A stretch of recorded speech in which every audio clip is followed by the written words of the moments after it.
Murder Friends stand firmly with the Black community. The injustices, brutality, and violence that is faced by them is appalling and has no place in modern society. As 3 white women, we have to do more to educate ourselves, speak up, and take an active role in being anti-racist, and we are committed to doing just that. We've compiled a list of resources, educational material, and donation links, which will be updated regularly. If we have missed anything that you think would be of benefit, please comment on our website where we will be updating this post. Just go to murderfriends.com and you can find all the resources there. Welcome to True Crime 101 with Murder Friends, the podcast where 3 friends from 3 different countries talk murder. My name's Anna, and I'm American. I'm Alana, and I'm Canadian. My name's Hannah, and I'm British. In addition to our longer episodes, True Crime 101 talks you through key true crime cases and theories. Sorry, I'm having a bit of trouble talking today, guys. So we are back for part 2 of 10 shocking Hollywood crimes. So I've got 5 more today. And like I said before, like last time, I tried to pick ones that were maybe a little bit more obscure, or maybe they weren't necessarily like a famous actor or something like that, but maybe part of their family, or just maybe something people like sort of know about but don't know a lot about. So anyways, I'm going to just jump right in. And I'm going to go with quite a big one, actually, that you may or may not know. And it is the murder of Phil Hartman. Do you know who Phil Hartman is? No idea. Wow. This is a big one because I was wondering if either of you would know who he was, because he was big sort of, well, before Atlanta was born, I think. He was very big on Saturday Night Live. So he was a Saturday Night Live actor. So as we know, I don't know if you guys know about Saturday Night Live, but it's a really big show in America. And pretty much almost all like huge famous comedians did a stint on that show at some point, or like all the big ones. So in America, it is like very well known. And they do a lot of stuff, actually. Which is kind of funny. They do a lot of whoever the president is, they always have somebody that plays the president, no matter who it is. And there's always, and a lot of times they'll bring in like a really big actor to do that all through the presidency, and they'll have him as a guest star because it's like a sketch show. So it's really funny. So like they have Alec Baldwin plays Trump at the moment, and you might have seen some of those, like the stuff going around. He actually plays a really good Trump. He's really good at it. Yeah, he's really good at it. And so he goes on, he guest stars, and he will do part of the skits. But they've literally done it for every president. It's not like a new thing, but anyway, it's very funny. So comedic actor Phil Hartman was known as a real professional during his days as a cast member on the sketch comedy show Saturday Night Live, as well as his reoccurring role on The Simpsons. And while many comedians have been known for their dark personal lives that leave trails of destruction in their wake, so I guess it is kind of a known thing. Like there's a lot of comedians maybe that have dealt with like depression or substance abuse, or just had, things like that. He was definitely not one of them. He was so renowned for his very real everyman personality. He was a real like regular guy. And I guess that's why what's happened to him was just even more just like what? So Hartman's career started out in graphic arts, where he attended California State University, which ultimately afforded him the opportunity to open his own graphic design company. His company was successful, and he designed album covers. So he's done album covers for like 40 bands. So that's what he sort of started doing. But it was during his time working in graphic design that Phil Hartman finally discovered a passion for comedy. And in 1975, he began attending classes with the comedy group The Groundlings. And The Groundlings is also a really well-known in LA, where a lot of comedians have gotten their start as well. So thanks to his charisma and talent, Phil Hartman got more praise and work, and he started with voice work and small roles in film. He even assisted fellow groundling Paul Reubens to develop the now iconic Pee Wee Herman character. Do you know who Pee Wee Herman is? Yeah, that in itself is its own crime. I know. That's like a whole nother like shocking Hollywood crime. We'll do that another time. We'll do that another day. But it was in 1985 that Phil Hartman met Brynn Omdahl. The two met at a party, and Omdahl had a history of drug and alcohol addiction, but was sober at the time, and had been sober for about 10 years. So she'd really sort of, done well and overcoming her addiction. So after working with Rubens on the hit film Pee-wee's Big Adventures, he was hired as both a writer and performer at Saturday Night Live in 1986. So he spent 10 years on the show, living in New York, working on the show. And finally, after the 10 years, him and his wife, who he then married, Brynn, and their 2 children moved back to California, where Hartman was able to focus on his latest project and a simple comedy show called News Radio. So after making the move back to California, Brynn began to struggle once again with substance abuse. The two were known to fight, and threats were sometimes made, and friends and family of Hartman were often not shy about how they found Brynn to be really an unsettling presence. So a lot of people came out and didn't really understand the relationship. It was always really, there's a lot of tension and fighting and anger and back and forth and she was a very, very possessive, jealous person. She had started out as wanting to be an actress, and her career never really took off, but obviously his did, and he was getting more successful and more successful as time went on. So Brynn backslid into heavy alcohol and cocaine use. On Mother's Day in 1997, Brynn came home plastered and furious. Hartman insisted that she had to go to rehab, and she did. But missing her kids, she only stayed for a few days and came home. So in the evening of May 27, 1998, Brynn met a friend for drinks, discussing her career disappointments while downing 2 Cosmos and half a beer. At 10:15, she went to the home of an old friend named Ron Douglas, and she complained about Hartman's frequent absences, saying his preference for hanging out with his other friends made her feel like dirt, bemoaning that he did smoke a lot of weed and left him sort of out of it. Basically, they were just having a lot of issues. They weren't connecting, they weren't getting on at the time at all. When she left at 12:45, Douglas felt she did not seem especially intoxicated. So we'll never know what exactly transpired next, except that at some point after Brynn returned home around 1 a.m., she retrieved Hartman's Smith & Wesson .38 and shot him 3 times as he slept, just 18 inches away, killing him instantly. Jesus. Yeah, horrific. So, and mind you, her children are in the house. Oh, God. Yeah, so soon after she returned, they were young at the time.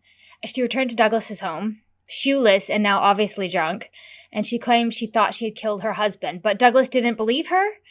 He's just like, oh, you're drunk, what are you talking about? But finally, he followed her home and discovered the truth. So immediately he called the police. Brynn locked herself in the bedroom as he did so, and inside then called her sister and told her sister that Hartman was dead and said, tell the children I love them. So police arrived soon after. She was still in the bedroom. They were trying to figure out, they were trying to escort the children out of the house when Brynn crawled into bed with Hartman's body, and also then put the gun in her mouth and pulled the trigger, killing herself as well. Oh my God. So that was I was very young then too, but I still sort of remember news reports on it. I would have only been, I was a bit older then, but it was just very shocking because like I said as well, they didn't have a public relationship that was tumultuous, they broke up, got back together. He was very much an everyman, every guy, normal guy. And so it was all, I just remember it being really, really shocking to everyone around him. But you guys said you'd never heard of that one, have you? No. All right, so I'm going on to number 7. And this one I think we all know about, but I didn't really know a lot of the details about it. So I'm going to talk to you next about Martha Stewart and her insider trading in her time in prison. So you guys know who Martha Stewart is, yeah? Yes. Okay. Yes. So obviously, as I just remember growing up, Martha Stewart was the queen of homemaking, and especially in the 90s, I don't know, in America, she was just huge. She was such a big deal. So Martha Helen Stewart was born the second of 6 children to a middle-class Polish family in New Jersey. She first started gaining notoriety while modeling as a teen and doing some television commercials and magazine spread. At home, Stewart learned how to cook and sew from her mother.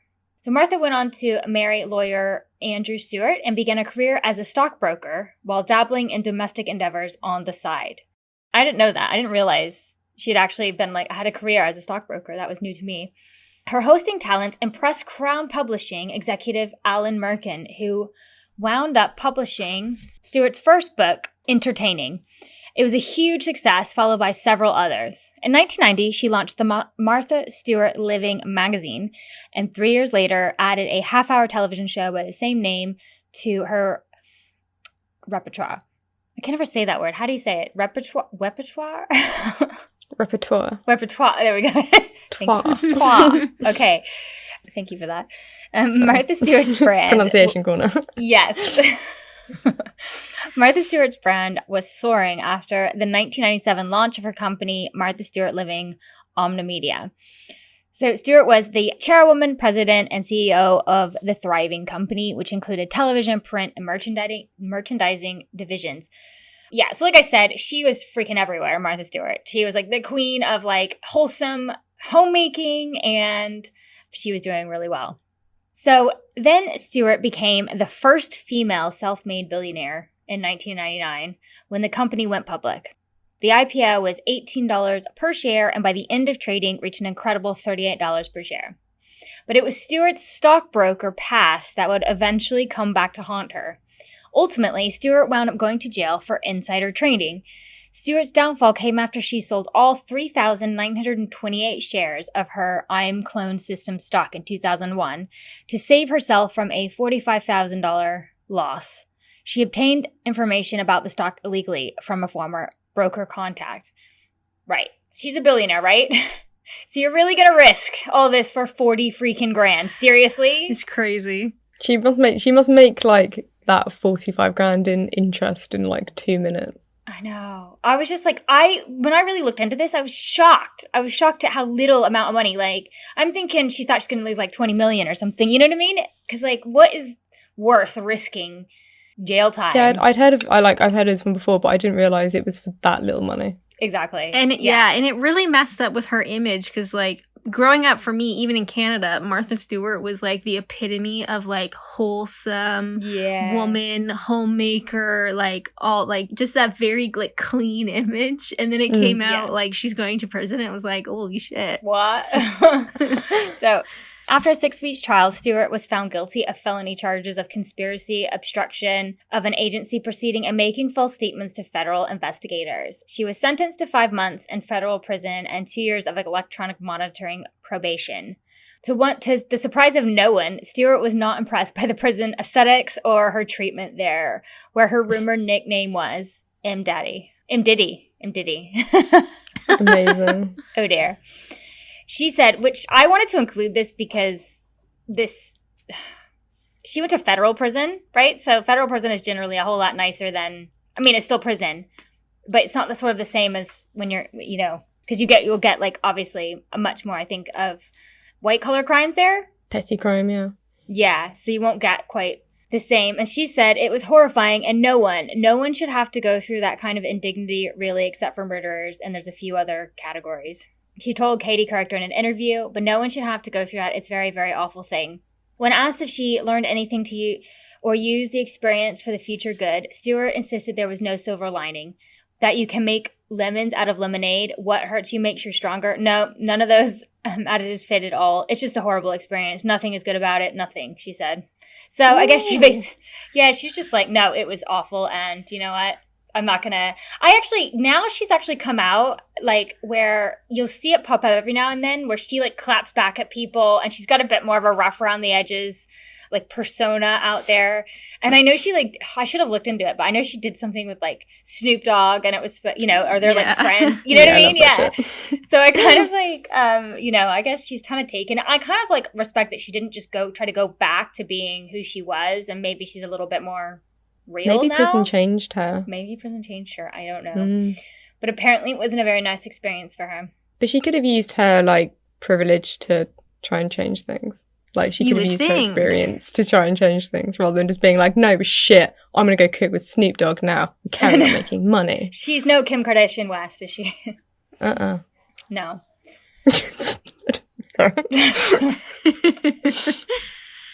Anywho. So the next thing I want to talk about, do you guys know who Jennifer Hudson is? Jennifer Hudson? Yes. Yes, I do. Okay. So this didn't happen to her. Well, this did happen to her. But I'm going to talk to you about the Jennifer Hudson's family murders. And I don't know if you guys have ever heard about this or not. So Jennifer Hudson rose to fame in 2004 as a finalist on the 3rd season of American Idol, placing 7th. Hudson made her film debut as Effie White in Dreamgirls in 2006, and she received an Academy Award, a Golden Globe Award, and a BAFTA, and a Screen Actors Guild Award for Best Supporting Actress. So that's when she really took off. Since then, she's done so much. Movies, she's albums. She's got an amazing voice, and she's a great actress.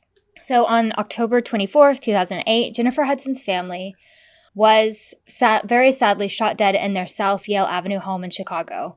The house is on the 79th block and was shared by Hudson's mother, Darnell, her brother, Jason, sister, Julia, and Julia's son, Jennifer's nephew, Julian King.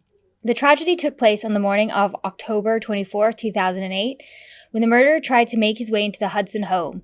While details of forced entry are unclear, it is said that the killer first shot through the door, injuring Jason Hudson. After that, he came in and continued firing, aiming at Hudson's mother, who entered the room. While neighbors heard the gunshots, they did not immediately alert police. The news of Jennifer Hudson's family murders only reached police when a relative found the bodies that afternoon and called them. So that's really heartbreaking because you don't know that if they had been found sooner, if they could have helped any of them. On investigating, it was found that Hudson's nephew was missing, and the authorities immediately issued an Amber Alert for him, and he was eventually found dead in the back of a car on October 27, 2008. Jennifer Hudson's brother-in-law, William Balfour, was anticipated to be the killer. He was later arrested the same day from his girlfriend's apartment in the West Side. So William Balfour was the man, was convicted, and he is the man behind the murder of her family. He was married to her sister, Julia Hudson, in 2006. The couple had a rocky relationship from the start and separated within a year. Balfour was reportedly disliked by all of her family and was thrown out of the family home by her mother at one point in time. Hudson's sister claimed that Balfour was a very possessive husband and could not even stand his own son giving her a kiss. Her estranged husband was previously convicted of attempted murder and the illegal possession of drugs, so he has a criminal record. He was out on parole when he killed Jennifer Hudson, when he killed the family. After grueling investigations, William Balfour was charged with 3 counts of first-degree murder and 1 count of home invasion and was denied bail. He was later successfully convicted on all 7 counts, including possession of a stolen vehicle. He was sentenced to 3 life sentences without the possibility of parole, so he's never getting out, followed by an additional 120 years for all of the other convictions. Judge Burns, who presided over the case, reportedly said that Balfour's heart was like an Arctic night and his soul was a barren, dark space. In spite of strong evidence in his favor of his conviction, Balfour claims to be innocent. He also reiterated his innocence. Yeah. So he's currently serving his time at a correctional center in Joliet, Illinois. So Jennifer Hudson was left traumatized, obviously, after her family members were brutally killed by her brother-in-law. Her sister Julia admits she feels guilty for the tragedy, blaming herself and her marriage for the murders, explaining in an interview, "Of course, how can I not go through the what-ifs? Because I married him, and if I hadn't saw what I thought I saw in him, and I did begin to see who he really was, I tried to get out. That was his promise. If you leave me, I'll kill you. I'll kill your family first." And she added, "I left and he did exactly what he said he would." So Hudson was present for each day of her family's murder trial and visited their burial site only after justice was secured for them.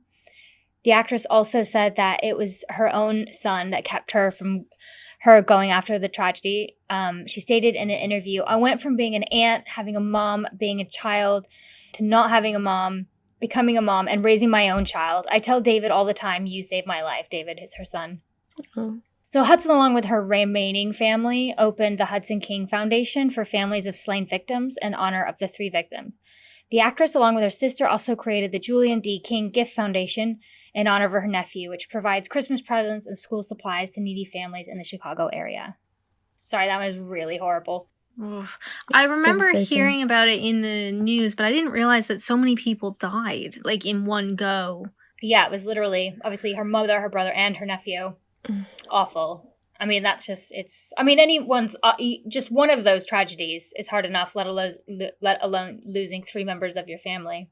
And I remember, rightly so, she definitely she's stayed out of the public eye for quite a while. Because I can imagine it would have been so hard to ever go back to just normality. I think having to like deal with that really bad tragedy, and then also having like 1,000 cameras pointed at you. Yeah. And you being like papped every day. It must be. It's quite public.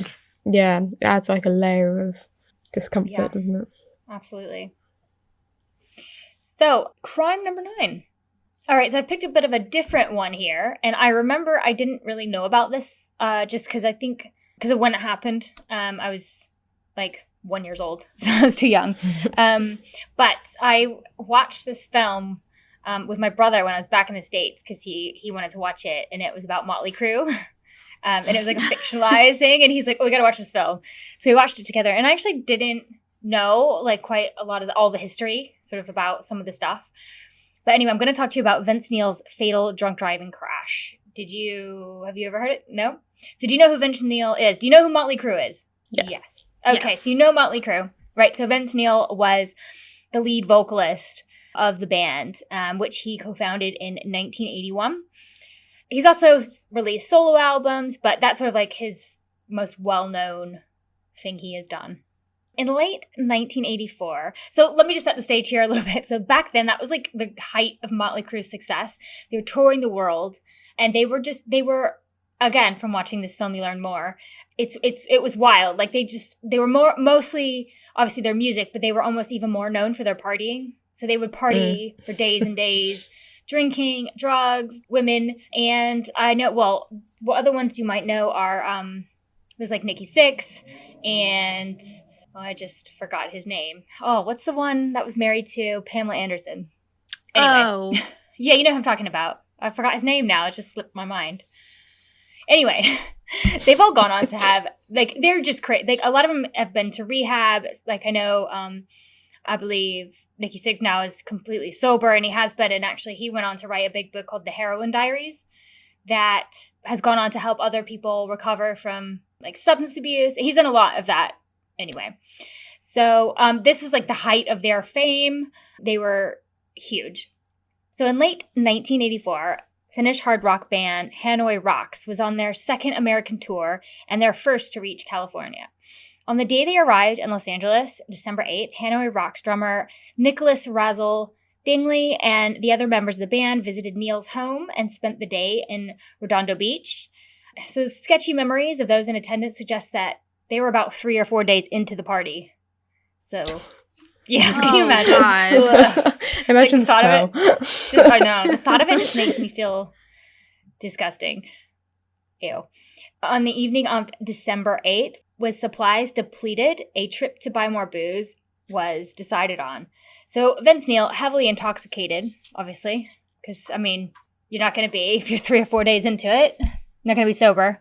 So he was inadvisable. He's keen to show off his orange-red 72 Ford Pantera sports car. He set off for the liquor store with Razzle as his passenger. So almost an hour later, another band member became concerned that the pair still hadn't returned, and along with the band's road manager, set out retracing their steps. As they drove, they passed a car wreck near Neil's home in Redondo Beach. Seconds later, with chilling realization dawning, they returned to the scene to find Vince Neil in police custody and Razzle's unconscious body being put into an ambulance.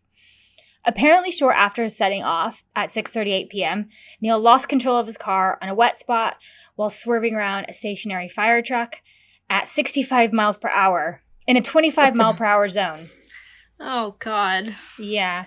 So his Ford Pantera then careened into the path of oncoming traffic and was struck by 2 other cars.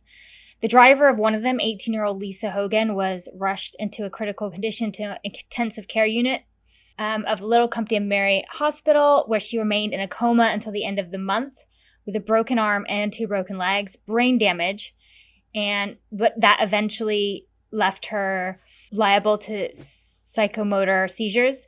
So she had obviously lasting injuries. Lisa Hogan's passenger, 20-year-old Daniel Smithers, suffered a broken leg and some brain damage. The driver of the third vehicle was thankfully uninjured. So Vince Neil miraculously escaped serious injury, suffering only cracked ribs and minor facial cuts, but Razzle was pronounced dead on arrival at Redondo South Bay Hospital at 7:19 p.m.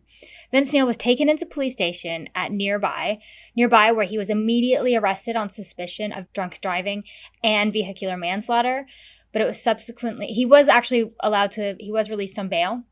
Eventually convicted in July of 1985, the singer ultimately served just 20 days in jail and was ordered to pay $2.6 million in compensation to the injured parties, complete 200 hours of community service, and attended school and college lectures on the dangers of drugs and alcohol.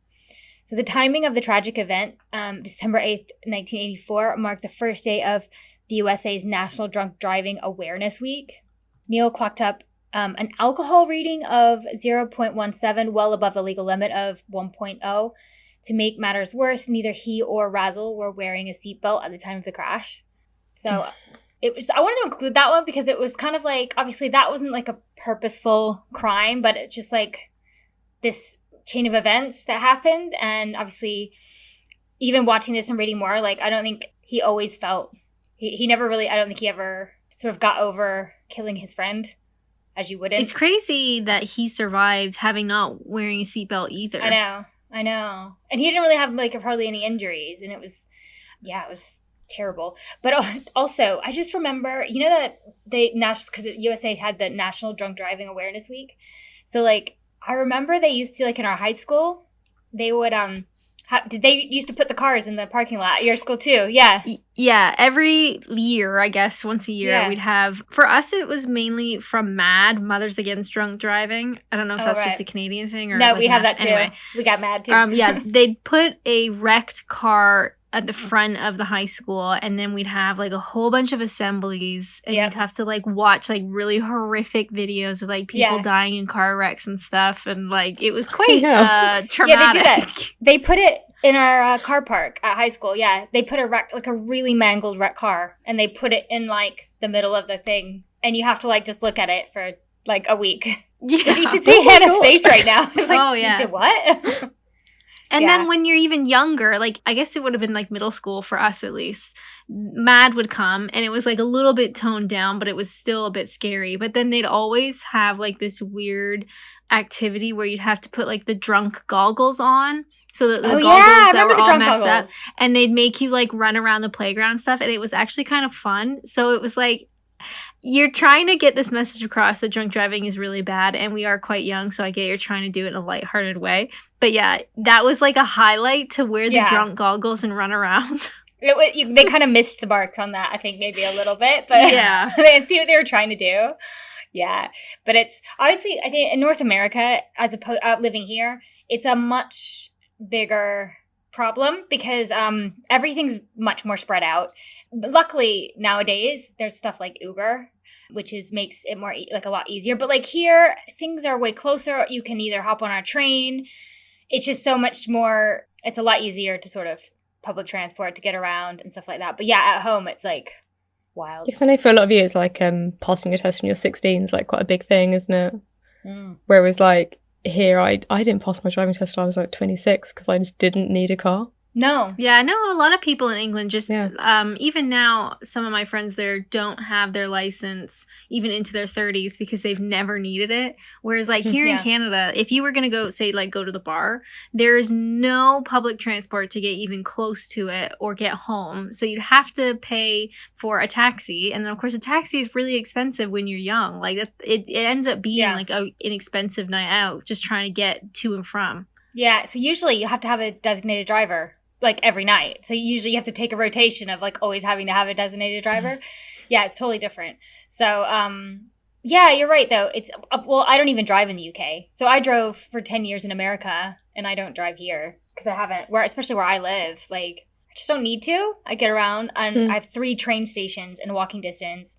Yeah, it's so different. And I think it's hard to like wrap your head around that when you're in the US or like Canada. Because you're like, what? How do you not drive? But you just don't really need to. Just don't. Yeah. I think if you're out, obviously further in the countryside, you know, you're gonna need to. But with the villages and stuff like that, and you can find train stations or in so many of the villages anyway. Yeah, we used to have like a quite good bus service and stuff. So bus service. Yeah. All right. So my final one of my 10 shocking Hollywood crimes is going to be the murder of Bonnie Bakley and the trial of Robert Blake. So, you guys probably don't know who Robert Blake is, I'm going to guess. I barely know who Robert Blake is. I know him more so from this trial.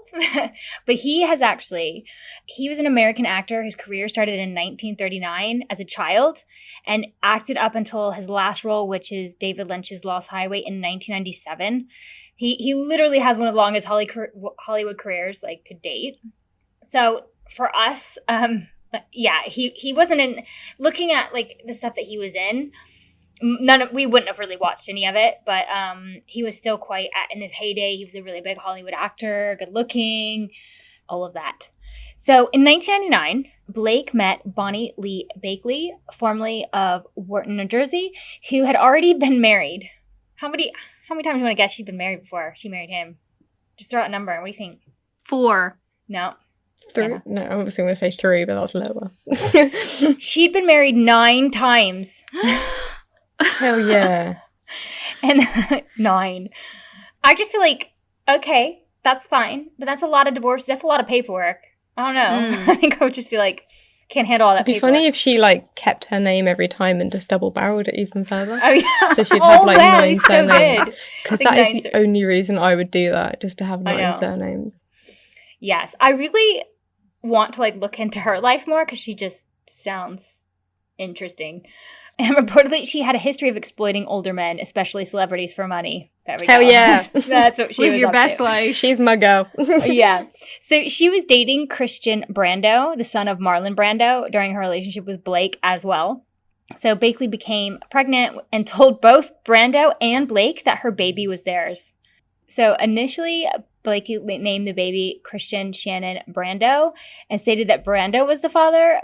Blakely wrote letters describing her dubious motives to Blake.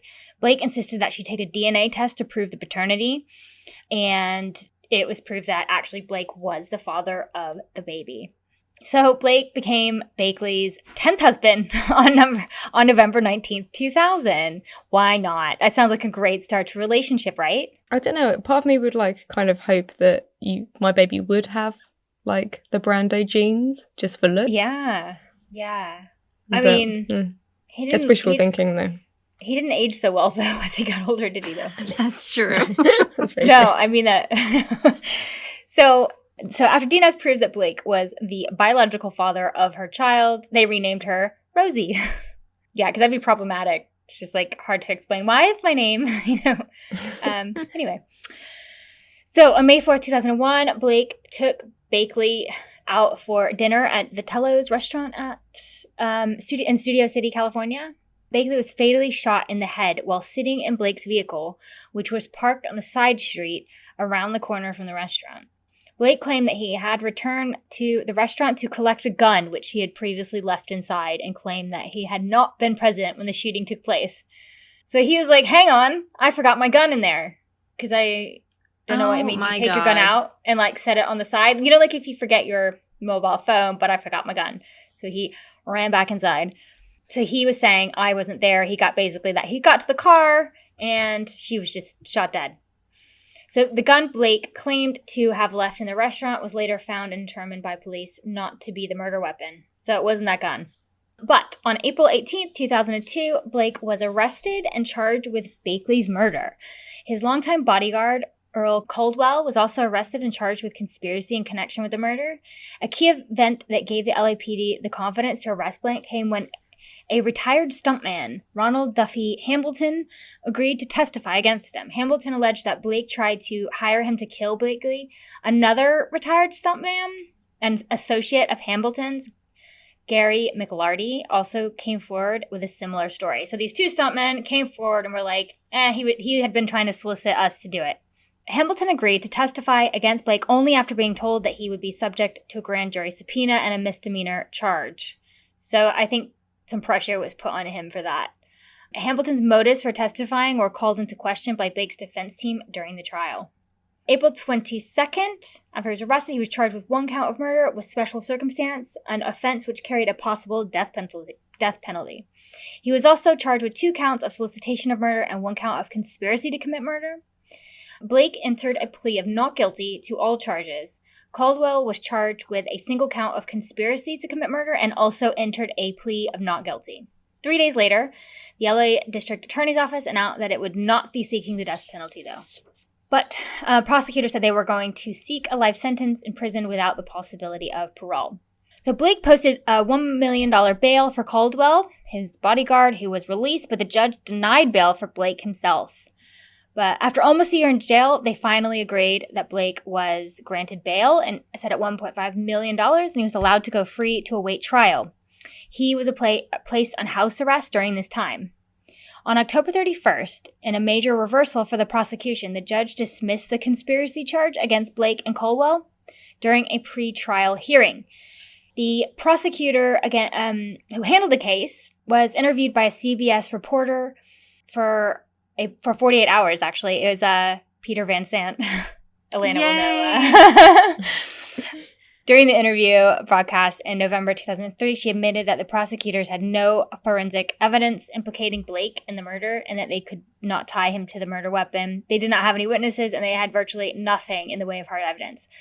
So listening to this, I'm still confused as to why they even pursued this. Whether he did it or not, there was literally no actual forensic evidence. There was no witnesses. I mean, other than two guys that they were putting pressure on to say that he tried to solicit him, they really didn't have anything. Blake's criminal trial for murder began on December 20th, 2004. The prosecution contended that Blake intentionally murdered Bakley to free himself from a loveless marriage, while the defense challenged all the evidence, claiming that Blake was an innocent victim of circumstantial and fabricated evidence. So the prosecution testimony began with various witnesses detailing the night of the murder and the murder weapon used. Bakley was shot twice while sitting on the passenger side of the parked car, and the passenger window was rolled down, indicating that she may have been familiar with her assailant. The murder weapon was revealed to be a semi-automatic .38 pistol, which was found in a dumpster a few yards away from the parked car where the shooting took place. So on February 7, 2005, Gary McLarty, he's one of the stuntmen, alleged that in March 2001, Blake attempted to contract him to murder his wife. McLarty said he had declined. His testimony was subject to an intense cross-examination, which examined his history of mental health problems, and his difficulty remembering key details of the alleged contract offer. Then came the testimony from Duffy, which also claimed that Blake tried to solicit him to murder his wife. His testimony was also called into question during the cross-examination because of his past convictions for various petty crime, including drug and gun possession. So they just discredit the witnesses. The prosecution rested its case on February 14th. The defense began its case with a series of witnesses, including relatives of McLarty, who contradicted various parts of the prosecution's case. The testimony was heard about the effects of chronic drug use on the mind, specifically the minds of the two key prosecution witnesses, and they were both regular drug users.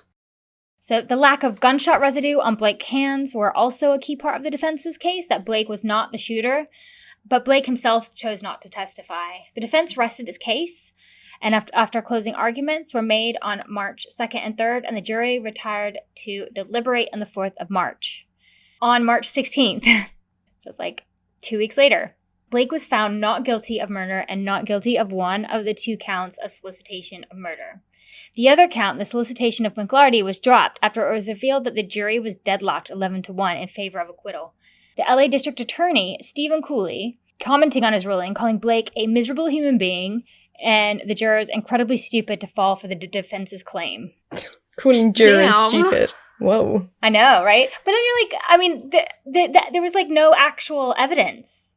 I don't know why whether he did it or not, and if he did do it, they just didn't have any evidence to properly convict him, unfortunately.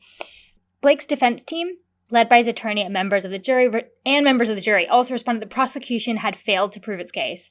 One trial analysis also agreed with the jury's verdict. Public opinion regarding the verdict was mixed, with some feeling that Blake was guilty, though many felt that there was not enough evidence to convict him.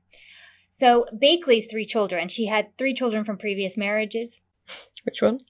They filed a civil suit against Blake, asserting that he was responsible for their mother's death. The trial included an event described as a Perry Mason moment, when Eric Dubin, the attorney for Bakley's family, called the girlfriend of Blake's co-defendant, Earl Caldwell, so that was his bodyguard, to the stand and asked if she believed Blake and Caldwell were involved in the crime, something no one ever asked her before.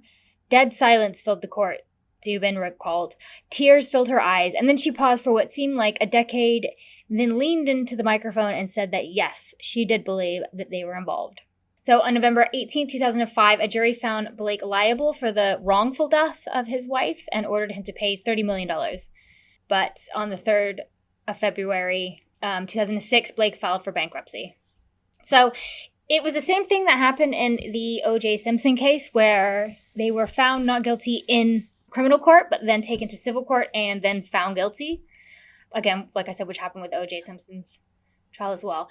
Although I still don't really understand that. Like, I don't understand how you can find someone not criminally accountable, but then civilly accountable. Civilly accountable. Yeah. Like, you get a wrongful death. You have to pay all this money for wrongful death, but you were acquitted of the crime. So I don't really get how that works.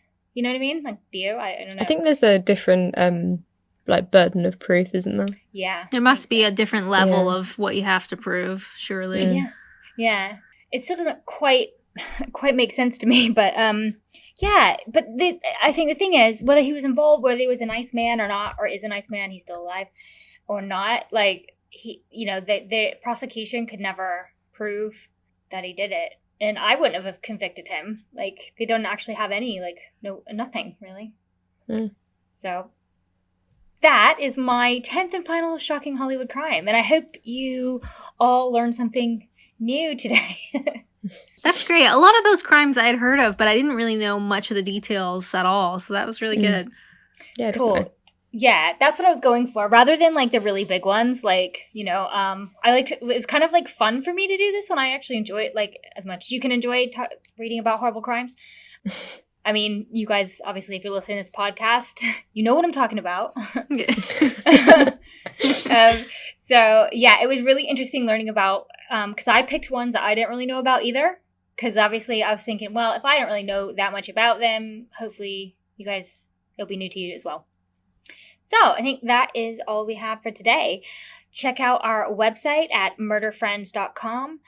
If you want to email us, murderfriendspod@gmail.com. Instagram, murderfriendspod, and follow us on Twitter at murderfriendspd. And we'll see you next time. Bye.